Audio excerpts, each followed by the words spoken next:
آج کل ہمارے ہی حلقوں میں اسلام یا جمہوریت، یا الہ العالمین، کوئی سوال؟ یعنی اگر ہم مسلمان ہیں اور ہمارا دین اسلام ہے تو پھر جمہوریت کفر ہے؟ یہ کس نے سبق دیا ہے؟ آپ مجھے بتائیں، علماء حضرات ہیں بہت سے، آپ میں ائمہ بھی ہیں مسجدوں کی، محلے کے عوام اور مقتدیوں کی اجازت کے بغیر زبردستی کوئی مصلی پہ قبضہ کر سکتا ہے؟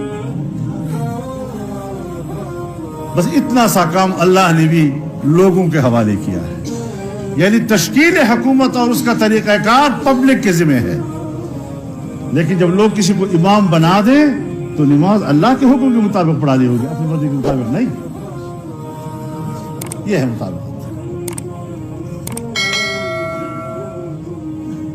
اگر نظام حکومت کی تشکیل بالکل ایسی ہوتی جیسے نماز پڑھنا، تو پھر حضرت ابوبکر صدیق رضی اللہ تعالیٰ کا انتخاب ایک طریقے سے، حضرت عمر فاروق رضی اللہ تعالیٰ کا انتخاب دوسرے طریقے سے، حضرت عثمان رضی اللہ کا انتخاب تیسرے طریقے سے، حضرت علی رضی اللہ کا چوتھے طریقے سے۔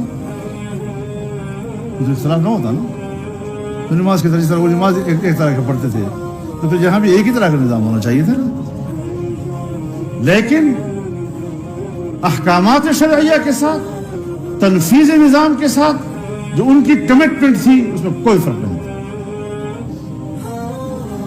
تشکیل حکومت میں چونکہ پبلک کی رائے چلتی تھی، پبلک اجتہاد کرتی تھی، اس میں کبھی اختلاف بھی آ جاتا تھا، اور چونکہ ہر صحابی مجتہد تھا تو اپنے اجتہاد پہ عمل بھی کرتا تھا۔ تو اس لحاظ سے ان چیزوں میں تھوڑا سا امتیاز برتنے کے لیے سمجھاؤ لوگوں کو، اس طرح نہیں ہے مسئلہ۔ ہمارے اکابر اندھے نہیں تھے، آج بھی جمعیت علماء اسلام کے پلیٹ فارم پر 4 سے 5 لاکھ تک فارغ التحصیل علماء کرام موجود ہیں۔ یہ اندھے، جمہوریت کفر ہے، یہ سارے کفر کر رہے ہیں۔ حضرت شیخ مدنی رحمہ اللہ کفر کر رہے تھے، نعوذ باللہ۔ کیا چیز ہو تم لوگ، کیا باتیں کرتے ہو؟